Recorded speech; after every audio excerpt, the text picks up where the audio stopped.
which is 3 weeks remaining in most leagues' regular seasons. Now it's more crucial than ever to get every single point of our lineups that we can. My name is Jeff Pomazal, and welcome to the IDP After Show Week 12 preview episode. You're in for a real treat with this episode, my friends. Joining me is Eric Harms, who writes the waiver wire article for some website called the IDP Show. Needless to say, you're in great hands. This week, we'll be talking about 6 players that were higher on than consensus, 6 players that we're tempering our expectations on, and a couple of players we just can't figure out what to do with yet. If that sounds like something that you and your teams could use, sit back, listen in, and let's get after it on this episode of the IDP After Show. This is the IDP After Show. All right, Eric, let's jump right into these names. Who's a defensive lineman that you really like more than consensus heading into week 12 this season, or this week? All right, for a defensive line, I've got Dexter Lawrence, who was incredible last year. Hasn't had a real good year so far this year. But the Lions are the number 1 team allowing tackles to opposing defensive line, allowing over 18 tackles per game. On top of that, the Lions' interior offensive line hasn't been real good this season. Even when Mahogany was healthy, both guards had a pass blocking grade below 50, so not stellar in the middle of that line. And now Mahogany's on the IR with a broken leg. So now you're at a backup there with Coyote Awasika starting, if I said that right, hopefully. And hasn't had a lot of reps so far this year, but over his 4.5-year career, just looking at his PFF grades, there's a reason he hasn't been starting before. So it's not getting any better for the Lions. He did have a pretty decent, he had a 55 grade against the Commanders, but we know the Commanders don't have much of a pass rush this year. So, and then the center is a little better at 63, but combined, the center and the guard positions have allowed 46 pressures, 17 QB hits, and 5 sacks on the year. So I think Lawrence has a good chance for some tackles and a chance for a sack this week. And so that's why I like him a little bit better than other people might like him this week. And I think I like this take really well, Eric, because when we think about Dexter Lawrence last year, he obviously earned the moniker Sexy Dexy, and he was just doing all the big man things. And then this year, like adding that piece in the draft with Abdul Carter, we were kind of expecting, that almost NASCAR package, expecting more of the same. And he just hasn't come to fruition this season for Dexter Lawrence like we had last season. But I think this is a great matchup for him. Detroit's been a fantastic matchup, like you mentioned, for all season long for many positions on the defense, especially along that defensive line. So this is definitely a get right week for him. I think so. All right. I'm going to go with a player probably a little deeper, but with 4 teams on a bye this week, I think this might be a play, and it's rookie Nic Scourton for Carolina. The rookie has really been heating up over the last few games, over the last 5 games. He has 21 tackles and 3 sacks. He was a second-round pick in this last April's draft, but he did have some first-round hype coming into the draft, so he does have all the tools and talents and all the measurables there, so it's not like he just came out of nowhere.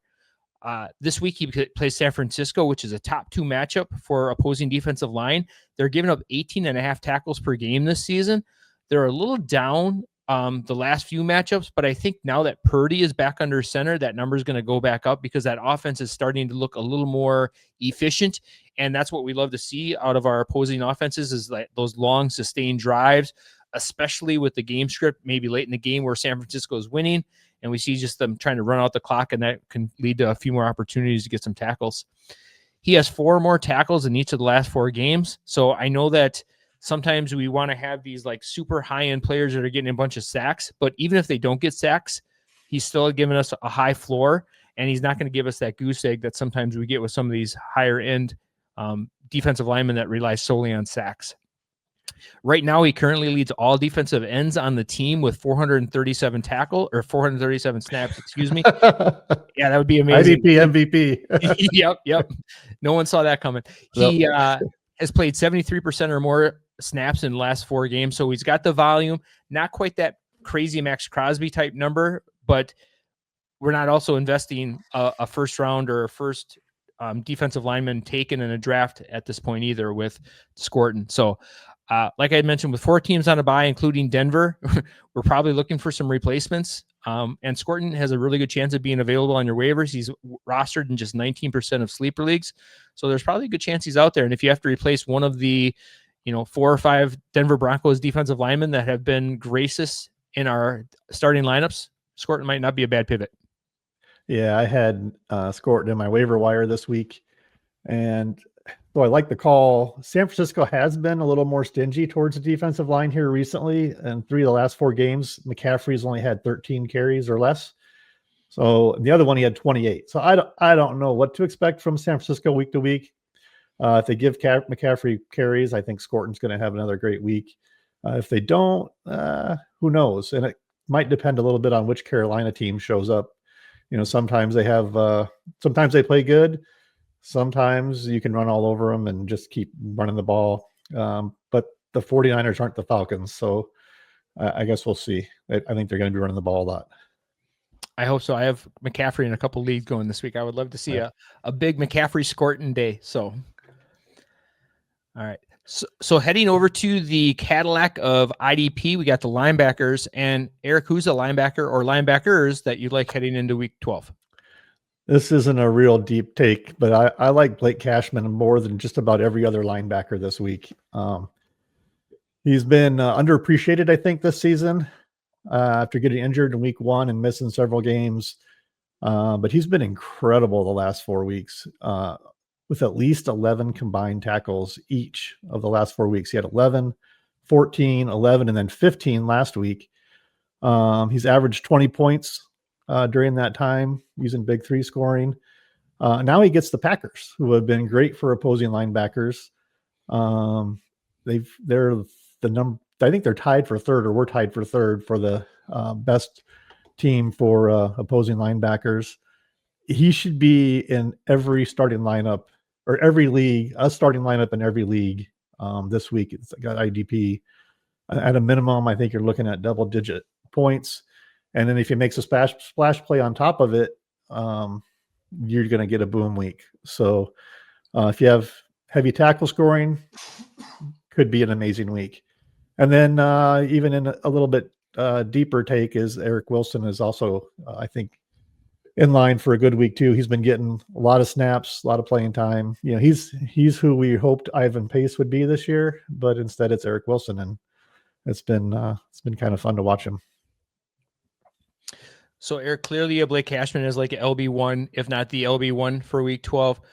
Where are you comfortable with Eric Wilson then as a LB2, LB3? Where do you kind of safely have him this week? I would probably put him back end of LB2s or the top of the LB3s is where I'd have him, somewhere in that range. And do you feel that the Vikings linebackers are such a great matchup this week because of the inefficiency of the Vikings offense? We have like kind of that game script where the opposing teams are maybe running out the ball at the end of the game, and that's maybe leading to Cashman having double-digit combined tackles for. I think they've just had to lean on the run quite a bit. It will be interesting if Jacobs is out, if they lean on the run quite as much this week. But Emmanuel Williams? Yes. Yep. Too many Wilsons in these Wilsons lineups. and Williams. Anyway, he's shown he can play too when he gets in there. He's played well, so I guess we'll see how that game script plays out this week. Yeah, I like these calls as well. I have Eric Wilson in a lot of leagues, picked him up waiver wire, and like you said, he's everything that we wanted Ivan Pace to be, and it's and so he's getting the tackles, he's playing that like rushing the passer, getting those sacks too. I think he leads the team in sacks this season, from the linebackers position on the team. I think, it's 3.5 sacks, I think, and 3 forced fumbles too. Something like that. Yeah. He's making a lot of splash plays on top of the tackles he's getting. So perfect. Well, I'm going to go to a game we already mentioned. Sometimes this just happens. We get games that have really good stacks for players on either team, maybe both teams. But I'm going to go back to the San Francisco-Carolina game. I'm going to pick up Curtis Robinson this week for the San Francisco 49ers. It's maybe a little bit of a gamble here because we don't don't quite certainly know the role between him and Nick Martin. But leaning on last week's performance and numbers, it seems like Robinson's going to be the guy. He's going to probably be the safe call this week. Maybe a week's worth of practice maybe changes that a little bit, but right now it seems like Robinson is the safe call. Robinson entered the game for the injured Tatum Bethune, who is having an amazingly great season for All-Pro Fred Warner. So it just seems like that linebacker spot is kind of a jinx spot right now. Bethune had 5 straight games with 10 or more tackles when he left week 11. Robinson came in, and guess what? He piled up 11 combined tackles of his own. So sometimes it's in IDP, it's not always about the name on the jersey that we need to chase, but it's the position on the field. And clearly this linebacker position in San Francisco is IDP gold, because it didn't matter who was there. It just was productive, whether it was Fred Warner, whether it was Bethune. Now we see Robinson in that role, and it seems to be a good chance to continue to pay off. Robinson has been with the team since he was drafted out of Stanford, so he's a smart guy going to Stanford, and the team clearly likes him as they kept him around this long. And he played 54 snaps last week, and so he probably should be the guy this week alongside D. Winters. Carolina, surprisingly, is a top 10 play for opposing linebackers this season, and Rico Dowdle should continue to be featured in the run game, and that's what we want to see, and that's just that soaking up those tackles. Currently, Robinson is a very waiver trendy name right now this week. He could probably be like a league-winning addition to some teams with Bethune out with that high ankle sprain.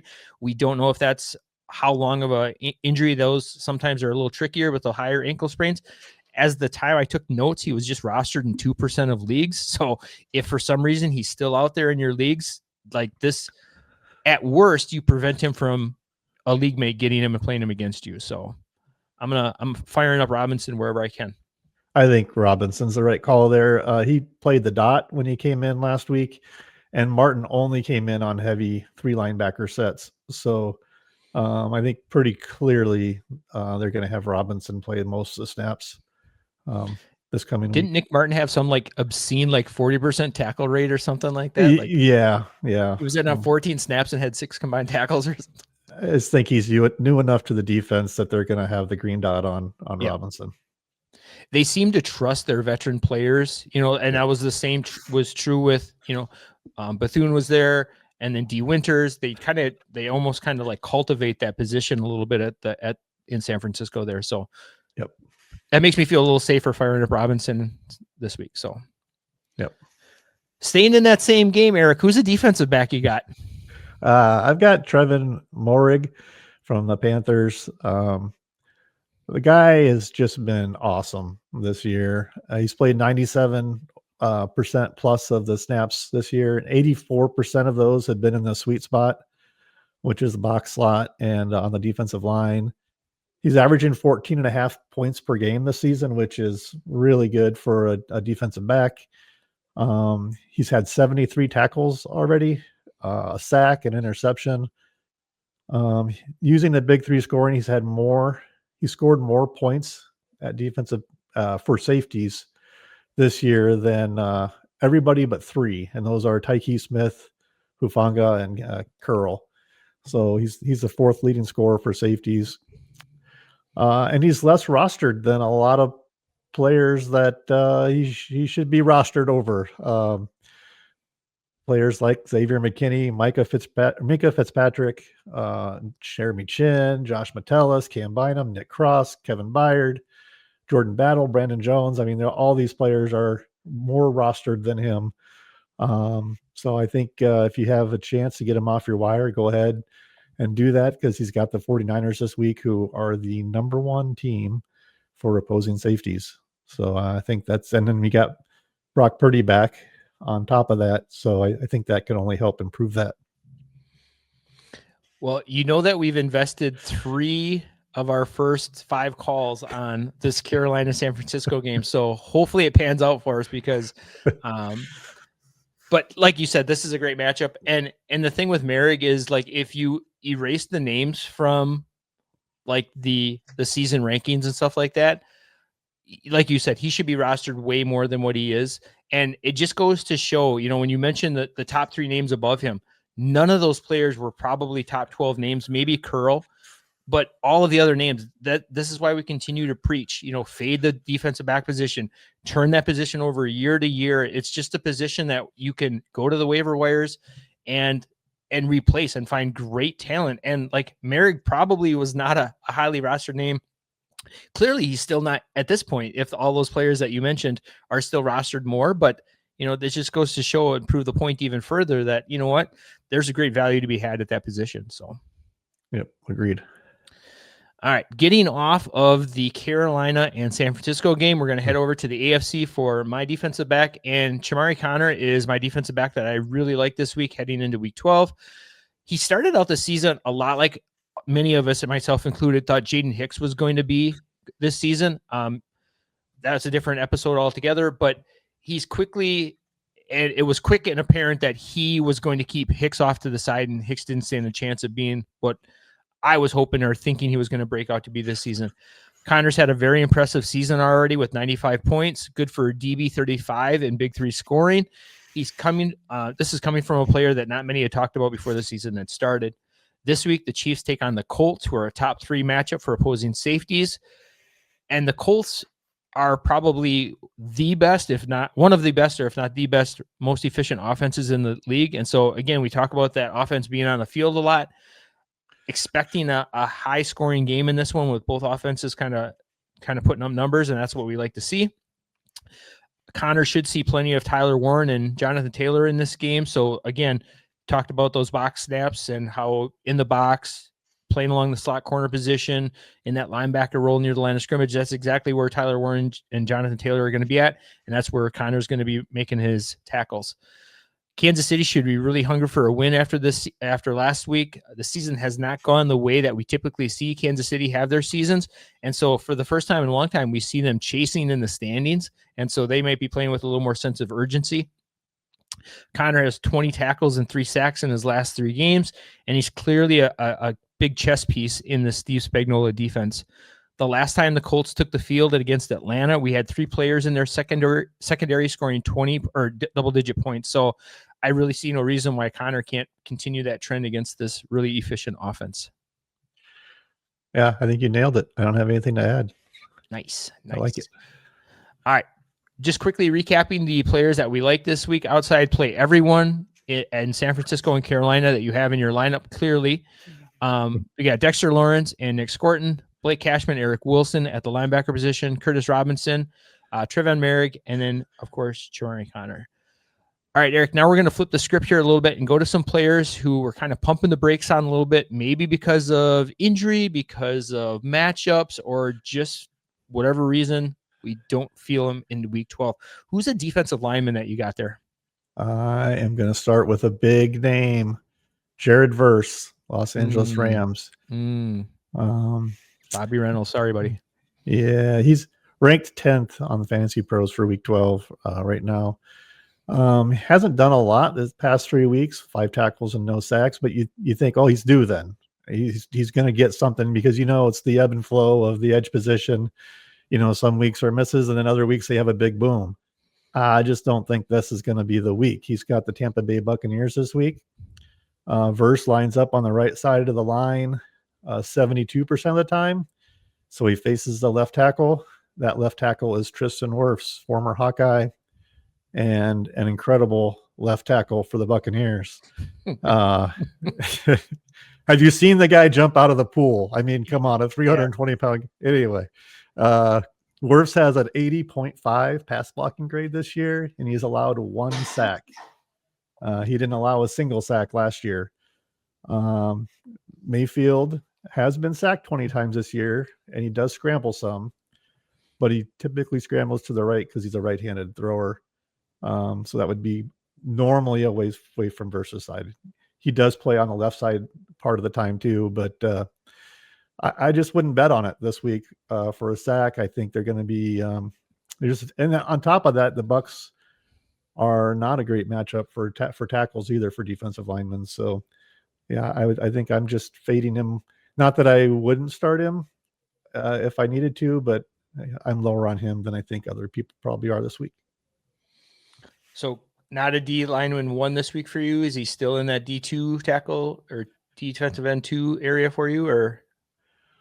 Yeah, I think I'd probably have him D2. I mean, you got 4 teams on a bye too, so I think it'd be tough to lower him beyond that. Yeah, and we take a look at those teams. Obviously, we already mentioned the Broncos being there. Maybe there's a player or two for the Chargers between Khalil Mack, Thule, and Miami. Maybe we're thinking now that with Chubb, with Phillips gone there, then maybe he gets a little bit more run. But yeah, definitely some players out of our lineups for sure. This one is a big name in the green and gold country right now, Rashan Gary. He's a player that I'm kind of fading this week.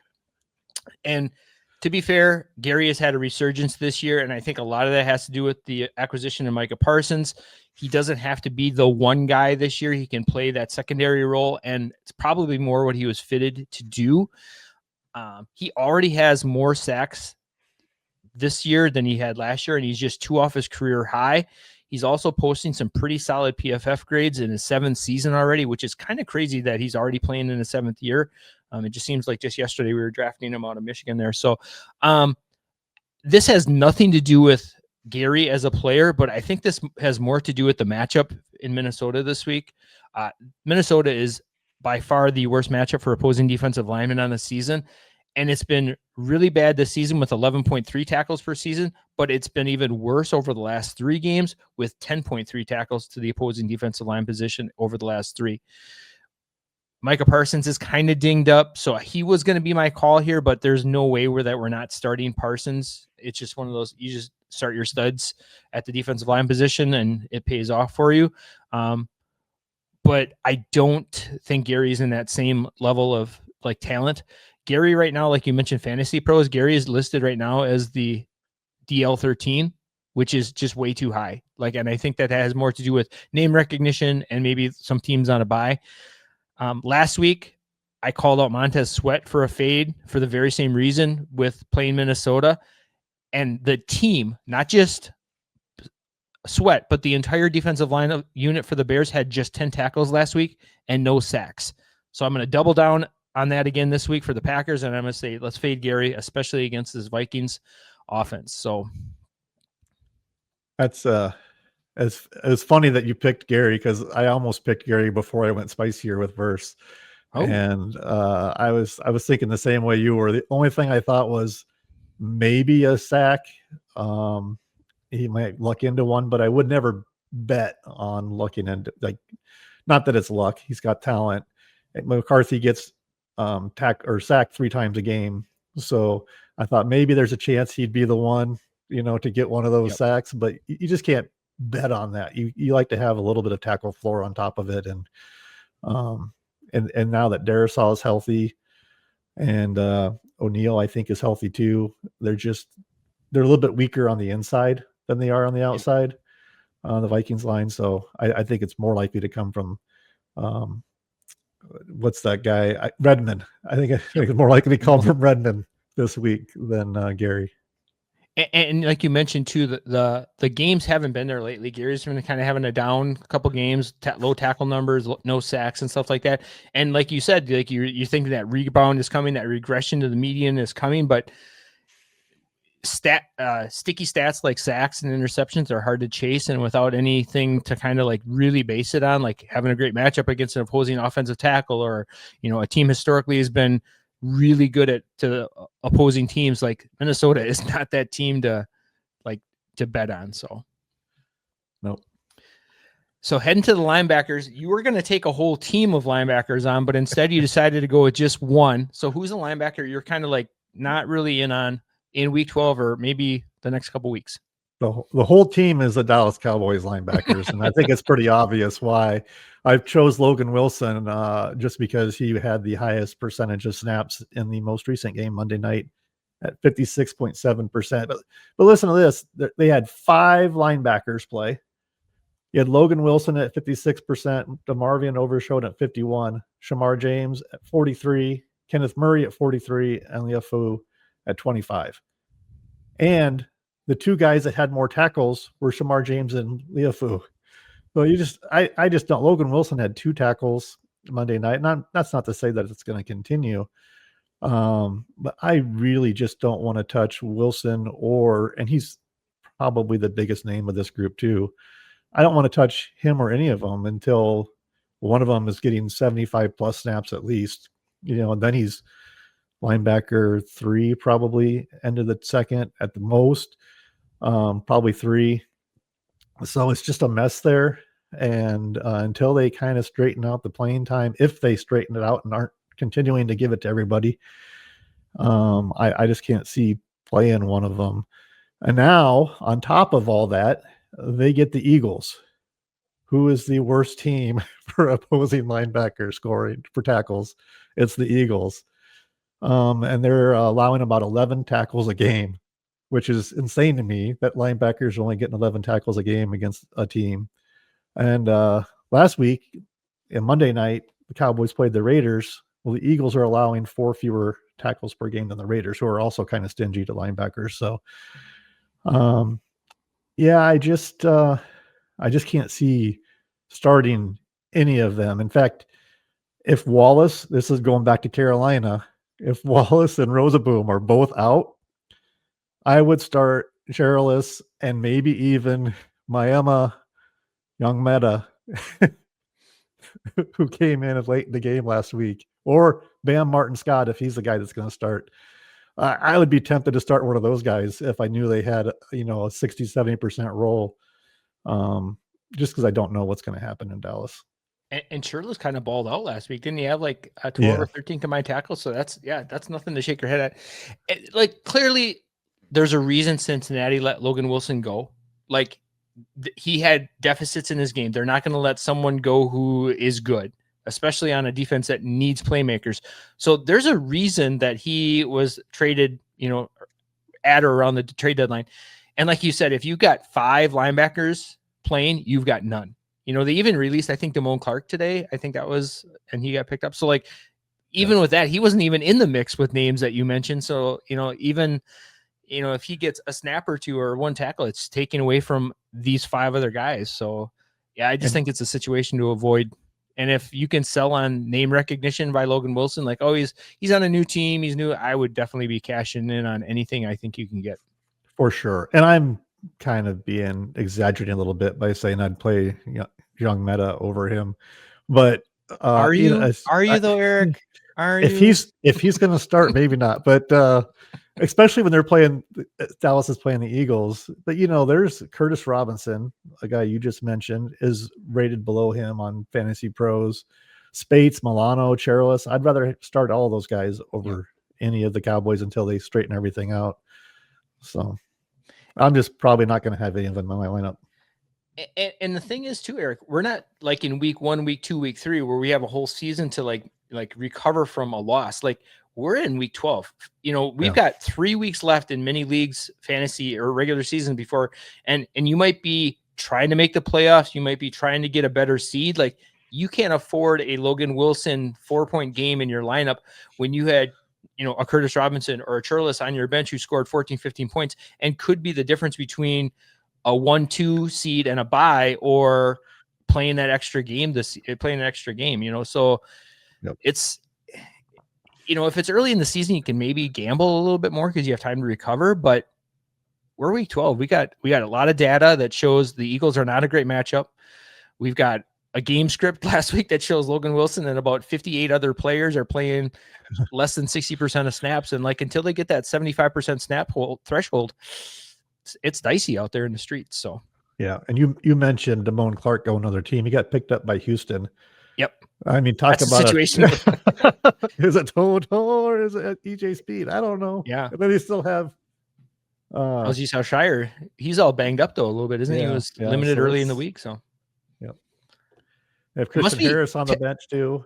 Yeah. So avoid any team from Texas linebackers is kind of the takeaway of the show tonight, right? So yeah. All right.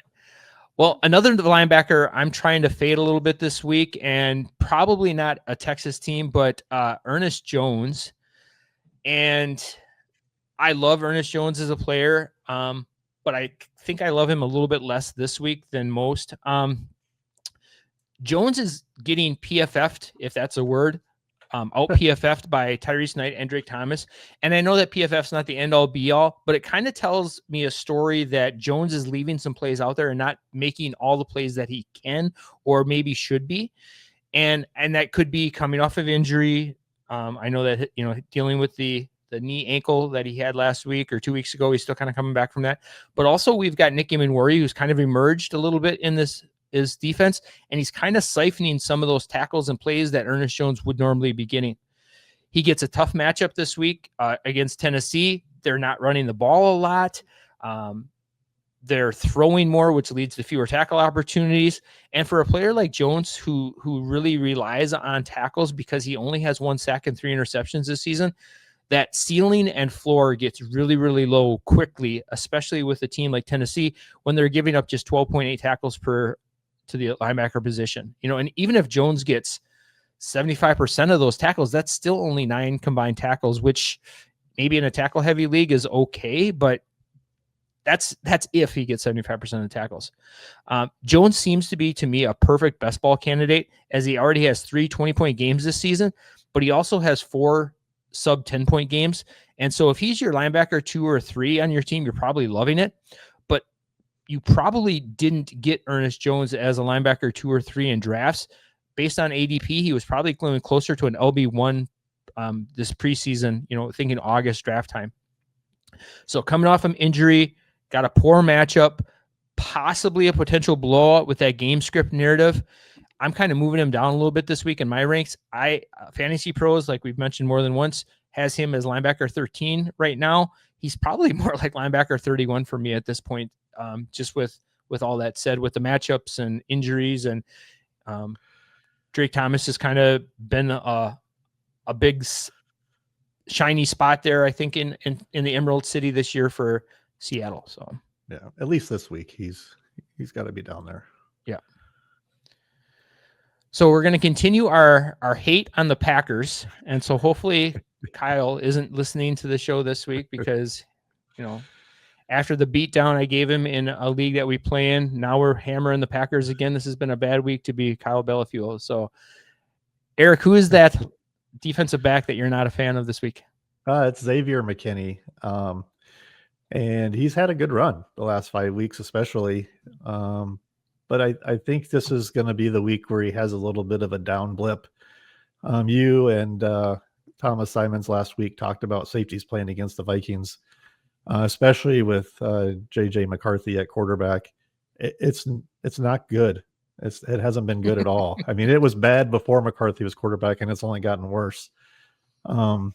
Safeties are getting around 9 tackles per game against the Vikings.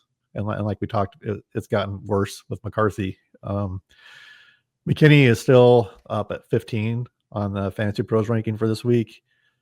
And you might say, well, he last year he got a bunch of interceptions. He hasn't got as many this year, but he's very capable of intercepting the ball. And we've seen McCarthy throw a couple of long interceptions the last couple of weeks. But again, kind of like sacks, I'm not going to bet on McKinney being the one to go grab that interception, because I'd be willing to bet that McCarthy's going to throw 1 or 2. I'm just not going to bet on who is going to be the ones catching them. So I mean, he's at 15. I'd probably honestly have him 20, 25 spots lower at DB than the 15th he's at now. So I'm staying away from him this week. I'm with you too. I just think like the matchup is there, and for a player that relied solely on big plays last season, the regression was coming. Like he had 8 interceptions or something like that last season. He was on a ridiculous run. Those are not repeatable stats. Sacks, interceptions, those aren't those sticky stats that we like. Box scores and those kind of things are things that we're kind of chasing, because those are more indicative of like repeatable tackle numbers, higher save floor, those kind of things. So yeah, I'm with you out on McKinney here this week. Yeah, I would love to see a couple pick sixes, but I don't know if it's gonna happen. And he's been living off of tackles this year. I mean, he's getting 7, 9, week after week. He's been doing pretty well, but the Vikings don't give up that many total to safeties. Or that's the top. So yeah. I just don't see him repeating that again this week. Well, like you said, if they're giving up 11, 12 tackles a game, even if he gets 75% of them, that's still only 9 tackles or 8 tackles. That's not, a league winning or a week winning performance. So they're only giving up 9. yeah, so that's even worse. So 75% of 9, like you do the math, it's like 11 11 tackles. I teach math, so yeah, awesome. Yeah, Your 4/3 of the world has problem with fractions. So one of the players that probably is going to make me look super, super dumb, which I don't need any help, but a player I'm fading this week is Kyle Hamilton. And I know he just came off a monster game, but sometimes after those monster games, everyone is chasing and we only get disappointed. Before last week's 31.5 point performance, Hamilton had just 3 double-digit games. Week 1, he had 19.5 points. In week 3, he had 10.25 points. And in week 8, he had 10 points. So it's not like he's been having these monster spike weeks all season. He had just 2 games just over double digits so far this season. So it's been almost like 11 weeks between big games from Hamilton. He's been super consistent this season, but he's not near the ceiling that he was drafted at, probably as a top 3 defensive back. He's currently the DB16 on the season. Hamilton gets the Jets this week in week 12. They're a bottom 3 performance, allowing just 11.6 tackles to the position this season. They've got another quarterback change. Probably we're not going to see Garrett Wilson this week. With Breece Hall as their best offensive weapon, this game script could get out of hand really, really quickly. And that's a real possibility, I think, this week. So do we, Eric, start our stud defensive backs like we continue to start our stud defensive linemen? I know where we draft them is very, very different in most leagues, but do we roll out a Hamilton thinking that we're going to get, that chance at that 31.5 point game, or do we kind of pivot a little bit?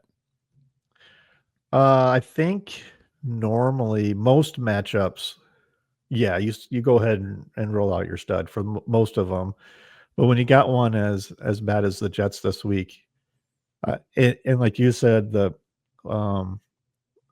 game script is the Jets are probably going to have to try to throw, and maybe they try to throw to Breece Hall. I don't know, or Mason Taylor. So yeah, normally I would say most of the time, except for the very worst matchups, it's just that this week is one of the very worst matchups. And looking at Hamilton, like where he was drafted, top 3-ish, probably in most leagues, and he's delivered like as a top 15, which isn't terrible. Like when thinking about like the fall off that we've seen historically from the defensive back position, like if you drafted him as the 3rd defensive back and he's 15, you're probably pretty happy with that return. A really high safe floor, probably not killing your lineups, but certainly not the ceiling where we wanted Hamilton or expect Hamilton's numbers to be. And I know that out in the Twitter streets, there's a lot of talk about like, sitting Parsons, sitting Myles Garrett because they're not getting the tackle, sitting TJ Watt, but I just feel like the defensive line position is so different than the defensive back one because we just see this turnover from year to year, from week to week at the defensive back position. So I was questioning your expertise on that area. Yeah. I will say that the first 4 games of the season, he played a lot of free safety. Yep. The last 5, he has played a ton of in the box, in the slot, or on the defensive line. And one of those games was against Minnesota, which we just talked about. So, and he missed a game. So what's he going to do? I don't know. Maybe we should have included him in the next section here, but right. But I think this is a tough week for him. Yep. And he's kind of one of those players that like you would have to have an extremely great roster not to play him. There's probably very few lineups where you have, if you're in a start 2 league, it's probably going to be tough to have 2 defensive backs you're going to start over Kyle Hamilton. Not saying that it's not possible, but he's just one of those names that's kind of like tough because he hasn't had those ceiling games that we're used to or wanting from him. But it's like, man, he comes off a sweet 31-point game. You're expecting big things. Might not quite be that 31-point game this week against the Jets. Yeah. Or you have Quentin Lake at safety as one of your other safeties and he just got hurt. And let's take a moment. Pour one out. Yep. Pour one out. Light some candles. Let's get Quentin Lake back for the fantasy playoffs here. Hopefully it's a quick IR stint for him. I saw that he was put on IR today too. So, yeah. So bashing the Rams and bashing the Packers on this episode. So, yeah. All right. No, just the one Ram.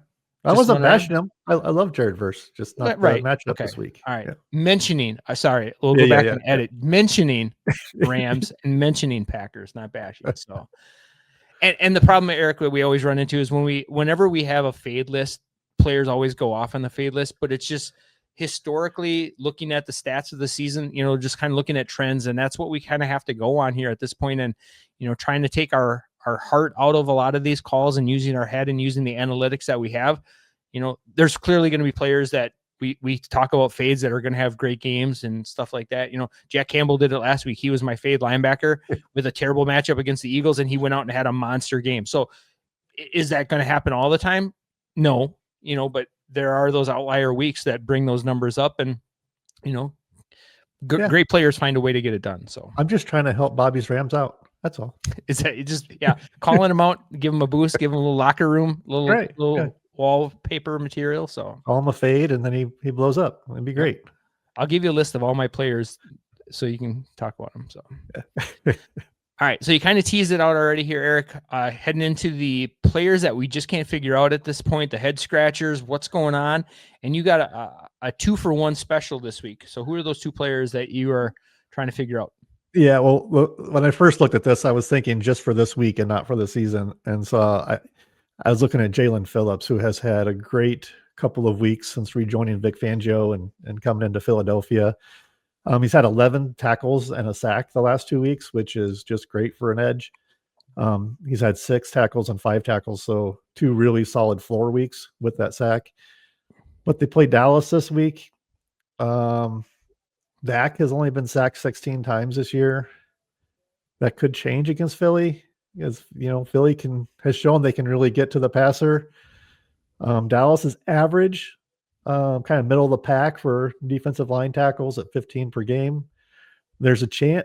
I just don't know what to do with him this week. I want to start him, but I'm also a little nervous about starting him.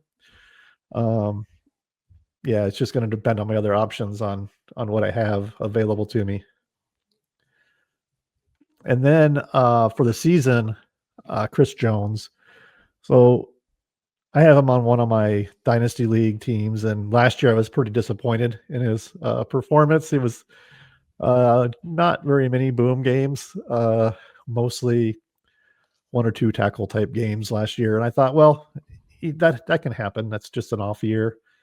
Teams are double teaming him, and was hoping he'd bounce back this year, because he had up until last year, it was pretty consistent 9 to 15 tackles or sacks a year for like 4, 5, 6 years straight, where he had consistently been good. And I thought, well, just the 1 year, it's the outlier. Well, now I think this year might be showing us that he's starting to decline.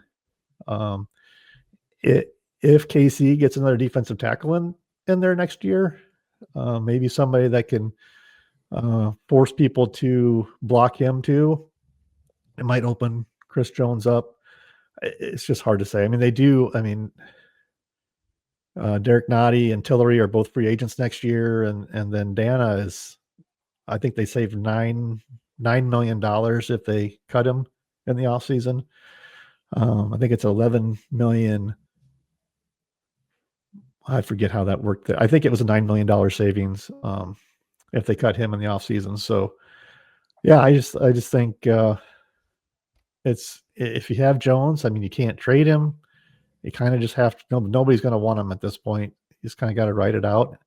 I would stick to playing him in the better matchups, teams that have maybe a weaker defense or offensive line.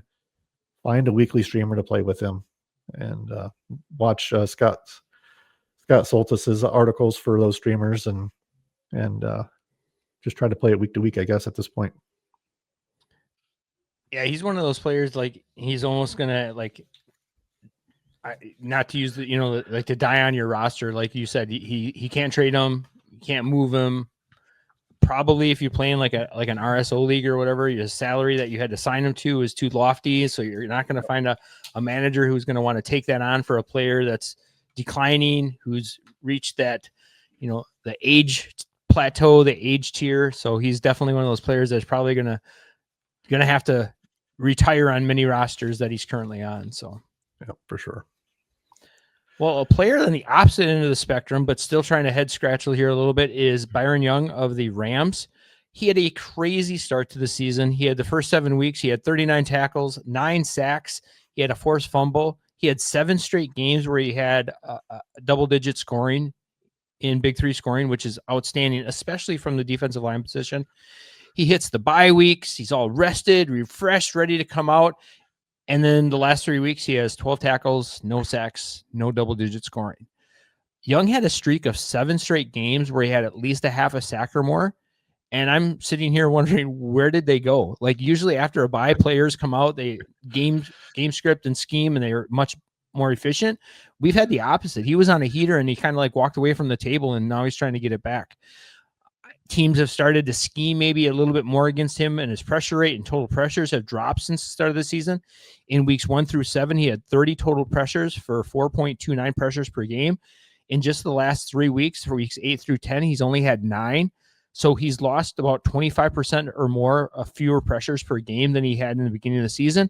And if you're not getting the pressures, you're not going to get the sacks and those kind of plays. So like we mentioned already, sacks are a really sticky stat, and regression is a real thing. He's already set a career high in sacks. He'll probably sprinkle on a few more as the season goes on, but expecting them to have anything more than 15 sacks this season, I think, is a little lofty. He's probably going to settle in over his career as probably that like 9, 10, 11 sack type player. And this probably could be his ceiling. I love him as a player. And in only his 3rd season, he's probably in a startup, probably going as a late defensive end 1, early defensive end 2, probably in dynasty ranks. And he's one of those players that I truly would love to have on my roster as one of those cornerstone players. But I just want to see him get back to what he was doing prior to the bye weeks. And I don't know if, there's an injury that has been not disclosed or whatever it might be, but it just seems like a very different player that we saw for the first 7 weeks to what we're getting right now. So where have you gone, Byron Young? I could probably make you feel just slightly better about Byron Young. Okay. And that is, curiously, he had 1 pressure against the Saints in week 9. And so that's partially what's dragging his pressures down the last few weeks. He had 4 each in weeks 10 and 11 against the Seahawks and the 49ers. And the Seahawks have only allowed 79 pressures on the year. They're not allowing very many pressures. That's 7.9 per game is what they're averaging in. They've only allowed 10 sacks of Darnold this year. So they've been a tough team to go against. Only Aaron Rodgers has been pressured less than Darnold, and it's because he gets the ball out real fast. But maybe there's some hope that he's had 2 straight weeks where he's had 4 pressures. So that kind of lessens the 25%. It's less than that with the 2 straight weeks, but maybe just that game against the Saints, he was coming out of that bye, like you said, and maybe he ate too much on his week off. I don't know, but he seems to be coming out of it, I think. So listening to you, Eric, so he sounds like a great like buy low candidate right now. Maybe there's a manager out there who has Byron Young who is like super high on him for 7 weeks. Now all of a sudden the last 3 weeks he's kind of like soured a little bit on the lack of production, and if he doesn't dig into the numbers like you just shared, maybe there's like maybe this is a great opportunity to buy low on a player like Byron Young. Yeah, maybe, because people are remembering Carl Granderson. I do that every time. At least it wasn't a Wilson. It's a baseball player, Curtis Grant. Yeah. Anyway, Carl Granderson early in the year had those real hot weeks, and then he just disappeared. And maybe people are thinking that and have gotten low enough on him. But I think people will still like him well enough and hope he bounces back. But I think you're right. I don't think you're going to get 15 sacks out of him this year, but I think he'll bounce back some from the last few weeks. Do you see him as anything more than like a 11, 12 sack player in his career? I mean, maybe, probably not. And that's hard to do anyway. Yep. He might have a year where he bounces up higher and then, gets back down to that 10 sack range. And I just see so much young talent on that defensive side of the ball. They're almost going to kind of almost like cannibalize each other's stats. You mentioned Verse already. All these players are like still in their rookie contract and they're still performing extremely well. Granted, by the time their rookie contracts are up, they might be on a couple different teams, but if this core can stay together, they're going to be a pretty fun unit going forward. That defensive line in LA is going to be fun to watch in the next couple seasons. Yeah, and now they've added Stewart too. Yeah. I mean, yep. It's kind of crazy. An embarrassment of riches for sure. Yeah. Yep. So, Eric, we are in week 12.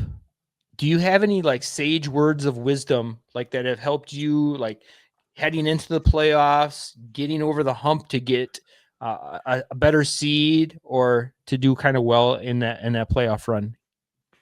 I would just say know where you're at. If your deadline hasn't passed yet for trades, your trading deadline, know where you're at. Look at the other teams. Don't just look at record. Look at how many points you're scoring. Is it consistent points? For the other teams too, or did they have one or two real boom weeks? Kind of look at that and get a good gauge of where your team is, and make the decisions now before your trade deadline on what you need to do. Did you have a chance to win it? And go for it. Make those trades. It's about winning, and if you're not first, you're last. So sounds like it, right? Yeah. So I understand there's money to be won in other positions too, but usually not near as much. So and it's more fun to win the championship. So if you think you can do it, go for it. If you're more in the middle, and they always say if you make the playoffs, anything can happen. Yep. And sure, that's true. And if you're in a good spot for the playoffs, it's hard to trade anybody away. But I don't know that I would. It depends on who might be available out there, on if you'd go get somebody that might be that piece that'll give you an extra 20 points a game or something that you don't have today. You just kind of got to see who's out there, who's selling, what they're selling, because you're not going to get the good teams that are scoring a lot of points. You're going to have a lot of the good players. So you got to find those teams that are lower in the standings that have some good players that could help your team out in a position that you're a little bit lower in right now. Are you a tinker, Eric, with your teams? Like, are you looking at looking at linebackers, like trying to upgrade to like a Jordan Brooks over like a Zach Bond type player, or are you content with a Zach Bond? I wouldn't want to, if I was going to try to trade, that's not probably a trade I would go for, since I already have Zach Bond. I'd want to try to get more points out of it, because you look at the difference in the points you might get. Yep. And Brooks has been great, but they're going to want a lot for Brooks. And so is what they're going to want enough? Are you getting enough extra points out of that? Sure. For what you're giving up. And oftentimes you're not going to get. So, where are you hurting for some points? And try to get those players off of the lower end teams. And these are the types of great questions that you can ask Bobby Reynolds this week. He's going to be doing a live show on Saturday for the IDP show. So head over to the IDP show, click on the notification, and then these are the kinds of questions that you can ask Bobby, like where your team sits and things like that, to kind of help make that season playoff push here for yourself and your team. So make sure you check that out. Eric, before we put our ribbon on this episode, what are you working on right now? And where can the fantastic audience find some more of your work? Well, I have my labor of love, my weekly waiver wire article that I've been doing this year. Comes out every Tuesday at noon. So check that out. That's on the IDP show Substack. And then you can also find me on Twitter, but I don't really tweet a lot. So other than that article, so that's Eric Harms FF. It's all about quality, not quantity. Right, Eric? Yeah. Yep. All right. That's going to do it for this episode of the IDP After Show. I want to thank Eric again for coming on and sharing some of the fantastic knowledge about the game that we all love. If you're not doing so already, please make sure you hit that like and subscribe button. It really helps us out. And it also helps you out as a listener, because then you're made aware of all the great content that is dropping all week long, including Eric's article at the IDP Show. Join me next week, and we look at the Week 13 IDP landscape. It's crazy to me that we're already talking about Week 13. Next week, we're going to be talking a little bit about those moves to make to push your final teams into the playoffs. And Aaron Evers from across the pond is going to be joining me for Week 13. So best of luck to you and your teams in Week 12, and we will catch up with you next time. This was the IDP After Show.